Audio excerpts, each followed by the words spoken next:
One of the most infamous of all the Roman emperors, Caligula ruled from 12 BCE to 24 CE. Everyone knows about Caligula's incestuous relationship with his sisters, as well as his cruelty and madness, all of which resulted in Caligula either naming his horse Roman consul or declaring himself to be a god. All of these scandalous tales, however, originate from a small number of historical texts that were penned by influential senators who detested Caligula's dictatorial method of government. When looked at more closely, Caligula's brief reign and life reveal a complicated and interesting story of a boy emperor who was wholly unsuited for the throne, and who during the early years of the Roman Empire attempted to make Rome an absolute monarchy, but was unsuccessful. Caligula's rule and life were both cut short by his death. At the age of just 36, a spoiled and reckless ruler who, for his violations against the established order, was tarnished by his opponents, becoming a maniac, a tyrant, and a pervert, one of the worst Roman emperors. He was tarnished by his enemies because of his offenses against the old order. In this video, we will dispel the majority of those beliefs and demonstrate that the so-called mad Emperor Caligula was actually quite sane. Emperor Caligula was a member of the revered imperial dynasty. The future Emperor Caligula, also known as Gaius Julius Caesar, was destined for greatness from the moment he was born. He was given the name Gaius Julius Caesar. His father was a well-known Roman general and a military hero named Germanicus, and his mother was Agrippina the Elder. Both of his parents were members of the illustrious Julio-Claudian dynasty. Agrippina was the daughter of Marcus Vipsanius Agrippa, and Julia the Elder, who was the daughter of the first Emperor Augustus. Germanicus was the adopted son of Emperor Tiberius, while Agrippina was the daughter of Marcus Vipsanius Agrippa and Julia the Elder. Caligula was his nickname. Young Gaius spent the majority of his childhood accompanying his father on many military expeditions. Because he was the son of a war hero, the kid quickly won the hearts of Germanicus legionaries and became a favorite among them. They outfitted the future emperor in the uniform of a junior soldier, complete with caligae, which are smaller versions of regular footwear. As a result, Gaius was given the name Caligula, which translates to little boot. However, despite the fact that Caligula had a deep interest in military things, he was uneasy with the appellation. After ascending to the throne, he insisted on using the given name Gaius Julius Caesar, which he shared with a famous ancestor.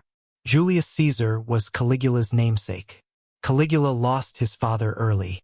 Germanicus, Caligula's father, passed away unexpectedly in the year 19 CE after acquiring a fatal dose of malaria while on a trip to Egypt. The specific circumstances surrounding Germanicus' passing are unknown. Germanicus revealed to his family in Syria, where he was nearing the end of his life, that he had been poisoned. It is interesting to note that Emperor Tiberius was not present when the entire populace of Rome turned to collect the ashes of the military hero. Tiberius played a role in the violent end of Caligula's mother and his older brothers, who as blood relatives of the Emperor Augustus were possible competitors to Tiberius. If Tiberius was not implicated in the murder of his father, he was involved in the violent end of Caligula's mother and his brothers. He survived the Game of Thrones. Gaius was the only member of his family to make it through the ordeal unscathed. Although Tiberius was the one who gave the order to jail and execute Agrippina and her two boys, the primary perpetrator was most likely Sejanus, a strong Praetorian prefect. Sejanus was the one who convinced Tiberius, Augustus's adoptive son, that Caligula's family could be his potential opponent. Tiberius, who did not have an heir of his own, called young Gaius to his opulent imperial palace on the island of Capri. At the time, Sejanus was falling victim to his own ambition, and Tiberius was in need of an heir. Caligula was, in all intents and purposes, a hostage. The next 6 years were difficult for the man who would one day become Roman emperor, since he had to live under the watchful eye of Tiberius, who suffered from paranoia. In the beginning, Emperor Caligula was wildly popular. The death of Emperor Tiberius occurred on March 17, 37 AD. Caligula went from being a hostage to the master of Rome, in what seemed like the span of an overnight. The first several months of the young emperor's rule went extremely smoothly, which came as a surprise to many people. Caligula was a member of a famous family, which contributed to his immense popularity. In addition, Emperor Caligula was a charismatic and kind young man, in contrast to Tiberius, who was paranoid and retreated into his own world. After ascending to the throne, he immediately put an end to treason trials, pardoned those who had been exiled, and did away with oppressive taxes. In addition to that, he was responsible for the organization of opulent gladiatorial games and chariot races, both of which were greatly to the enjoyment of the Romans. Caligula, according to Philo of Alexandria, was the first emperor who was admired by everyone in all the world, from the rising to the setting sun. The new ruler had ambitious plans. The newly minted king finished various projects that had been started under Emperor Tiberius, renovated the temples, began construction on new aqueducts to ensure that Rome's rapidly expanding population would have access to water, and even constructed a new amphitheater in Pompeii. Additionally, Caligula enhanced the infrastructure of the port of the capital city, which allowed for an increase in grain imports from Egypt. This was especially significant in light of the fact that famine occurred so soon after he took power. In later years, Caligula also began opulent construction projects for his own personal use at Lake Nemi. He augmented the size of the royal residence, and built for himself 2 enormous pleasure barges that he could use while floating on the water. Things, however, went grim pretty quickly. Caligula suffered from a terrible illness not long after becoming emperor of Rome. It is probable that he suffered a breakdown of his mental health. Another possibility is that he suffered from epilepsy, a disorder that had affected Julius Caesar and Emperor Augustus. The fact that the entire city of Rome prayed for Caligula's recovery when he was bedridden and suffering from delirium is another evidence of the emperor's early popularity among the Roman populace. However, if we are to accept Suetonius and other historical sources, by the time Caligula was finally able to leave his sick bed, he had become a completely different person. The remainder of the boy emperor's brief reign was characterized by paranoia and turmoil on a widespread scale. Caligula feared the return of the Republic. The tyrannical acts of Caligula, such as the executions of senators and his opponent, the grandson of the late Emperor Tiberius, Gaius, are what people remember most about him.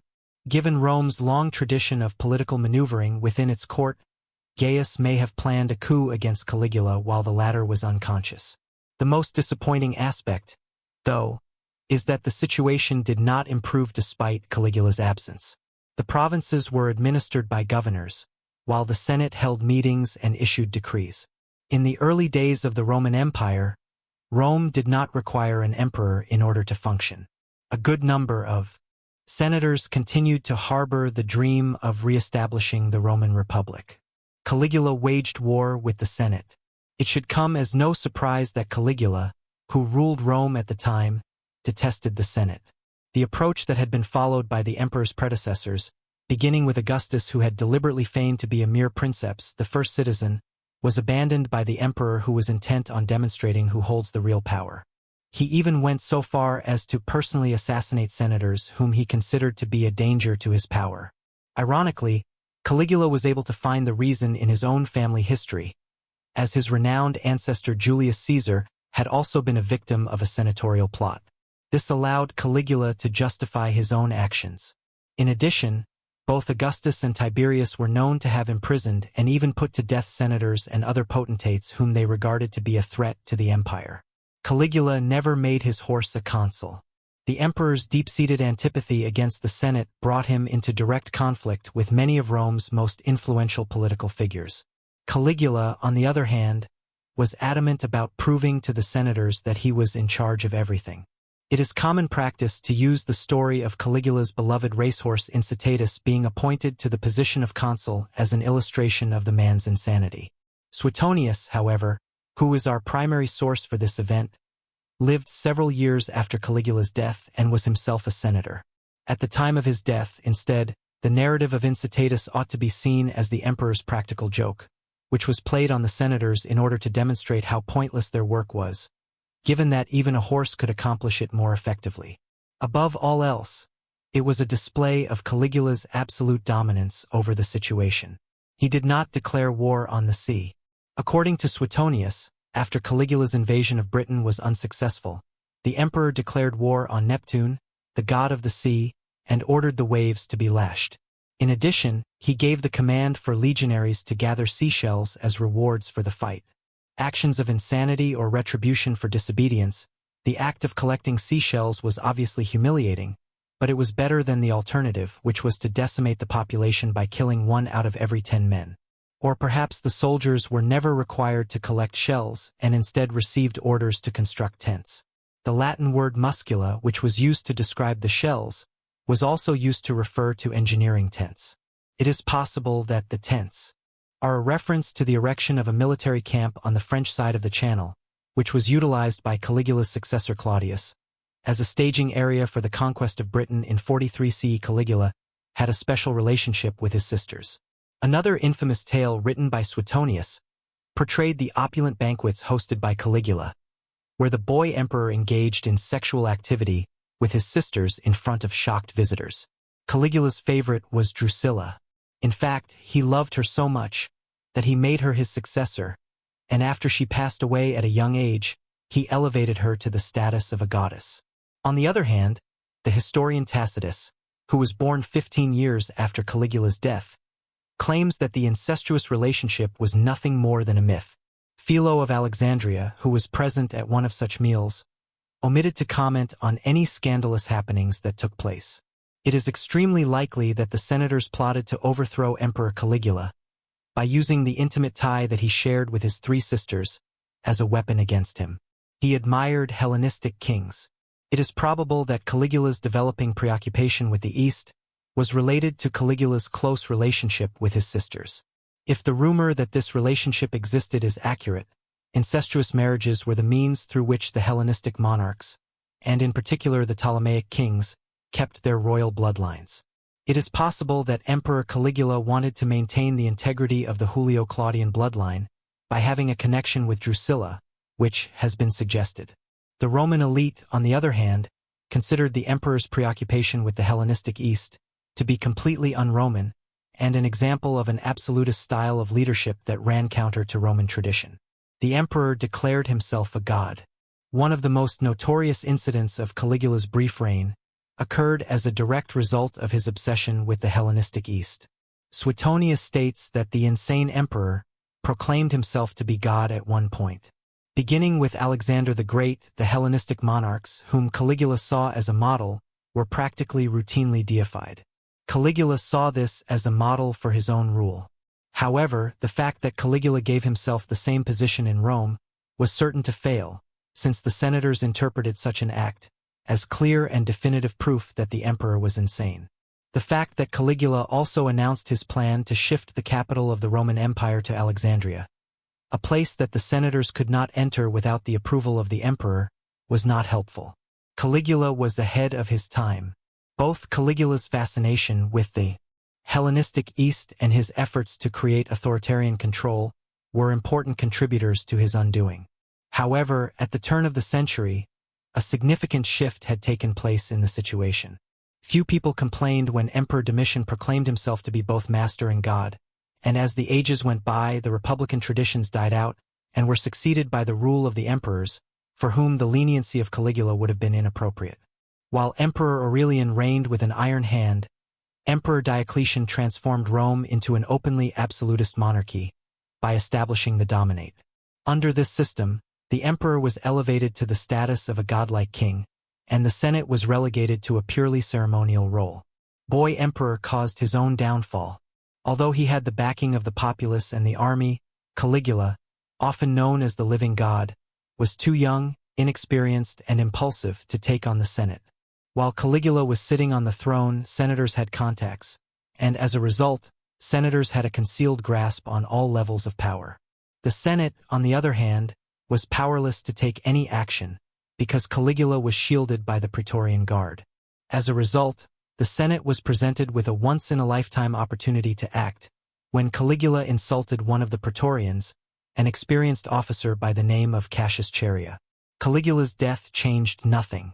After participating in one of his favorite activities, the games, on the 24th of January 41 CE, Caligula was attacked by his own guards. It is reported that Chaerea was the first person to stab the shocked emperor, and then others followed in his footsteps. In order to eliminate any chance of a legitimate heir succeeding Caligula, The assassins also took the lives of the emperor's wife and daughter. After discovering that the emperor had passed away, the senators gave some consideration to getting rid of the monarchy and bringing back the republic. However, one of the praetorians saw Caligula's uncle Claudius hiding behind a curtain, and he proclaimed Claudius to be the new emperor. The Roman Empire was not going anywhere anytime soon. Emperor Caligula's name was tarnished for posterity. The attempt of the Senate to overthrow the Roman monarchy was unsuccessful, and to make matters even worse, the new Emperor Claudius stopped the practice of damnatio memoriae of his predecessor, who had been executed. After all, Caligula was well liked by both the army and the men who served under him. In spite of this, the Senate ultimately had the last word in their dispute with the young and arrogant ruler. The senators were the ones who wrote history and who used their position to damage the name of unlucky emperors in order to justify their removal and to support the truth of later imperial ruling families. One example of this is the case of Emperor Nero, who was the nephew of Caligula and who ruled as emperor. As a result, Gaius Caesar, a basic and not clearly understood ruler, transformed himself into an epic evil person, a crazy man, a tyrant, and one of the worst, if not the worst, of the Roman emperors. We hope you like this video.